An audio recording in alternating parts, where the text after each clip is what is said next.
Hi my dear students, मैं आपका प्यारा बालाजी सर आपके लिए बहुत ही प्यारा टॉपिक ज्योमेट्री में लेकर आया हूँ। कल मैंने आपको पॉइंट और लाइन के विषय में बताया था। आज मैं लाइन सेगमेंट के बारे में बताऊंगा, ठीक है। और लाइन सेगमेंट का कंसेप्ट देने वाला हूँ, थोड़ा ध्यान से देखो यार।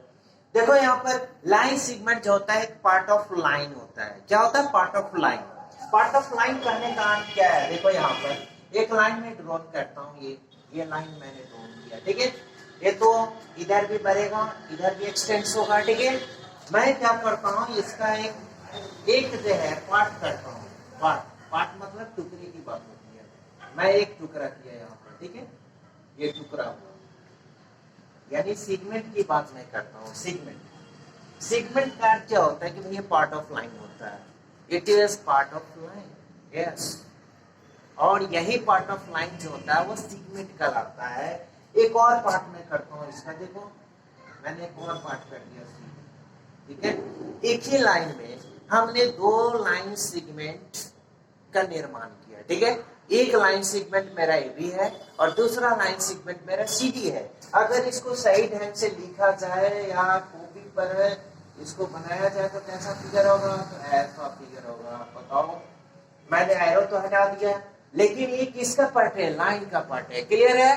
तो ध्यान में रखिएगा कि इसका लाइन सेगमेंट क्या होता है। Line segment part of line होता है, लेकिन उसका दोनों तरफ एंड पॉइंट्स होते हैं। क्या होते हैं? एंड पॉइंट्स होते हैं। क्लियर है? अब देखो CD को लिखेंगे।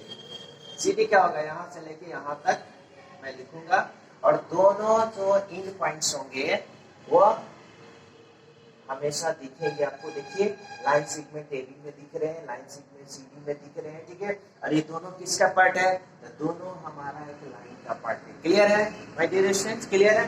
देखो यहाँ पर सबसे बड़ा चीज यहाँ पर ये है कि ये समझने की जरूरत ये है कि ये जो लाइन सेगमेंट AB है, ये तो समझ गए कि पार्ट ऑफ लाइन होता है, लेकिन होता क्या है?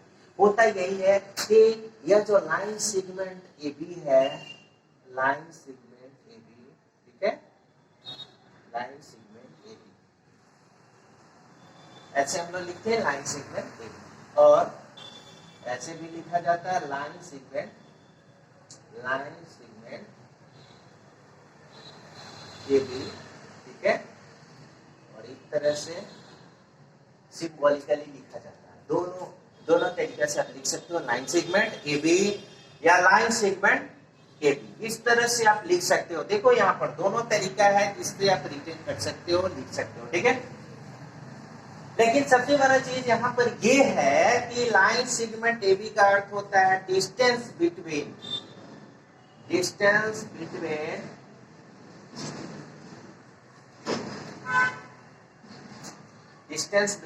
Points capital A and B। माने A और B की बीच की दूरी, A एंड B की बीच की दूरी ही हमारा लाइन सेगमेंट AB होता है। और ये चीज याद रखना, लाइन का जो लेंथ होता है वो फिक्स नहीं होता है। ये नहीं ना कह सकते कि 10 मीटर का लाइन है, नो। 10 मीटर का लाइन नहीं, 10 मीटर का लाइन सेगमेंट हो सकता है, क्योंकि लाइन सेगमेंट का जो लेंथ होता है फिक्स होता है। जैसे देखो, इसका लाइन सेगमेंट का लेंथ हो सकता है 4 मीटर, इसका हो सकता है 6 मीटर, ये फिक्स है। लाइन सेगमेंट का जो लेंथ होता है वो फिक्स होता है। एक चीज और बताना चाहता हूँ, लाइन सेगमेंट में केवल लेंथ होता है, ब्रेथ नहीं होता है, थिकनेस नहीं होता है। लाइन की तरह ही इसमें केवल लेंथ होता है, ब्रेथ नहीं होता है, थिकनेस नहीं होता है। क्लियर है? दूसरा चीज जो मैंने बताया कि लाइन सेगमेंट जो होता है वो क्या रिप्रेजेंट करता है? लाइन सेगमेंट AB का लेंथ मतलब क्या कि A एंड B के बीच की दूरी को ही लाइन सेगमेंट AB का लेंथ कहते हैं। क्लियर है? जैसे कोई कहेगा कि ये 2 पॉइंट्स है मेरे पास, ये 2 पॉइंट्स है, इससे मैंने एक लाइन सेगमेंट तैयार किया, ठीक है।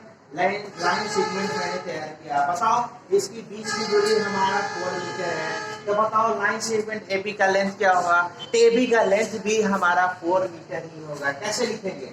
AB बराबर 4 मीटर लिखेंगे, या कैसे लिखेंगे कि AB, देखो यहाँ पर AB ऐसे बराबर क्या होगा? 4 मीटर होगा। क्लियर है?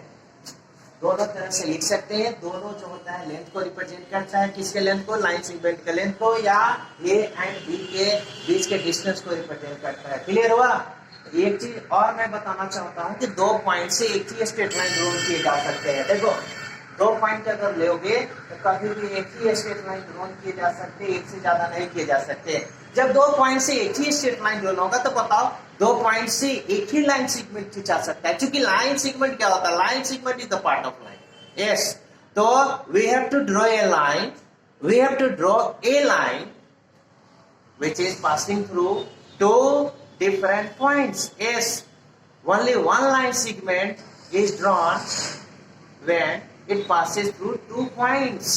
Yes, तो दो पॉइंट से जो लाइन सेगमेंट हम ड्रॉन कर सकते हैं, केवल एक ही लाइन सेगमेंट ड्रॉन किया जा सकता है। क्लियर है माय डियर स्टूडेंट्स? तो यही हमारे लाइन सेगमेंट के बारे में था, और यहाँ मैंने दिया है आपको, नोटेशन दिया है और पूरे डिटेल है, इसको आप पढ़ लीजिएगा। जिसको मैंने अपने वाक्यों से मैंने आपको समझाने की कोशिश की है, वो लिखित भी, इसको नोट डाउन करके समझ लीजिएगा। ठीक है माय डियर स्टूडेंट्स, अब एक चीज जो मैं बताना चाहता हूँ, यहाँ पर सबसे इम्पोर्टेंट चीज है इंटीरियर पॉइंट्स। देखो इंटीरियर पॉइंट्स होता है क्या, विद्यार्थी को बहुत कंफ्यूजन होता है कि इंटीरियर पॉइंट सर होता है क्या, बताइए। इंटीरियर पॉइंट्स देखो, अगर कोई लाइन सेगमेंट है, ठीक है, ए एंड बी दो पॉइंट से, और इससे क्या होगा, लाइन सेगमेंट बन रहा है। तो जब लाइन सेगमेंट बनता है तो क्या करेंगे, सबसे पहले हमारा यहाँ पर एक पॉइंट लेंगे P। अब बताओ P इंटीरियर पॉइंट होगा, क्यों? क्योंकि A एंड B के बीच में, ठीक है। तो जब A एंड B के बीच में कोई पॉइंट आता है तो उसको इंटीरियर पॉइंट्स कहते हैं। तो देखो यहाँ पर अगर मैं ये कहूँ कि P is interior points, P is interior points of AB if point P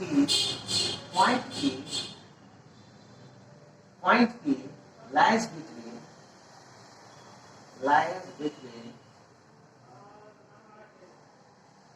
A and B,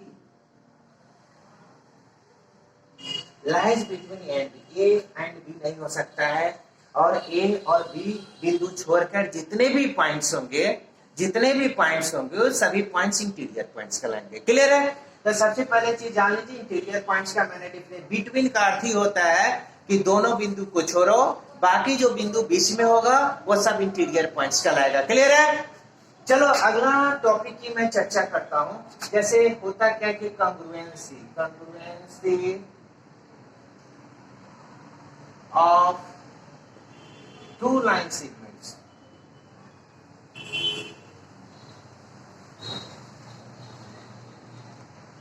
देखो कंग्रुएंसी ऑफ टू लाइन से, कंग्रुएंसी का अर्थ होता है दो फिगर कंग्रुएंट होते हैं कब, जो एक फिगर को दूसरे पर डाला जाए तो क्या होना चाहिए, कंप्लीटली कवर कर लेना चाहिए। कंग्रुएंसी का यही अर्थ है।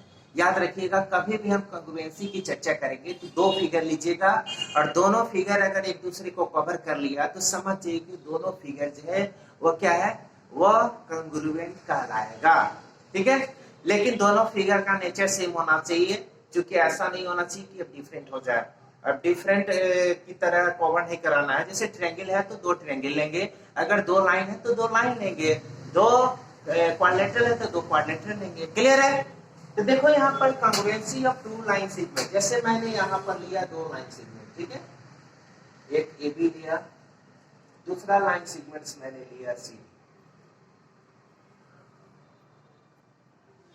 ये दोनों कंग्रुएंट हो गए कब, जब दोनों का लेंथ इक्वल हो गया। जैसे 4 मीटर है तो 4 मीटर होना चाहिए। हम इस पर डालेंगे तो क्या करेगा, कंप्लीटली लाइज करेगा, कंप्लीटली कवर करेगा।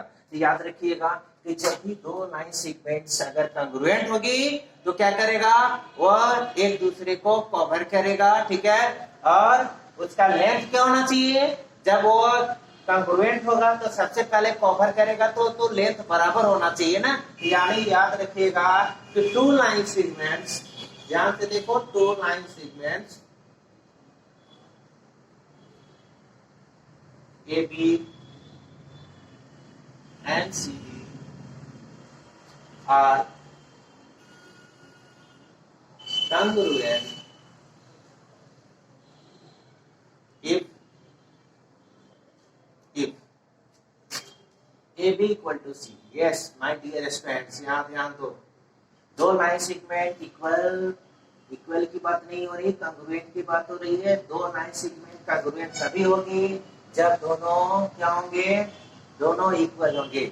और दोनों जब इक्वल होंगे तो दोनों लाइन सेगमेंट कांग्रुएंट भी होगा। मैंने आई डबल एफ का यूज किया है, यहाँ पर ध्यान देना, आई डबल एफ का यूज किया है। मतलब ए बी बराबर अगर सी डी होगा तो दोनों लाइन सेगमेंट कांग्रुएंट होगा। अगर दोनों कांग्रुएंट होगा तो दोनों लाइन सेगमेंट क्या होंगे, इक्वल होंगे। क्लियर है?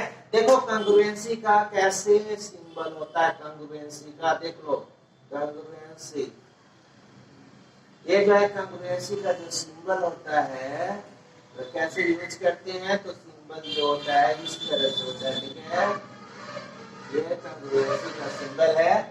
तो हम लोग जब कांग्रुएंट फिगर होता है तो उसके लिए हम लोग इसका साइन यूज करते हैं। जैसे देखो यहाँ पर क्या है, A B and C D क्या है, कांग्रुएंट है ना, तो ए बी कांग्रुएंट, कांग्रुएंट का साइन देंगे। ठीक है, और क्या लिखेंगे, C D, A B congruent C D, A B equal to C D. Yes my dear student, यहाँ पर ध्यान दीजिएगा, अगर कोई भी दो लाइन सेगमेंट अगर कांग्रुएंट होगी तो क्या होगी, उसका लेंथ इक्वल होगा। ठीक है, ओके बाय।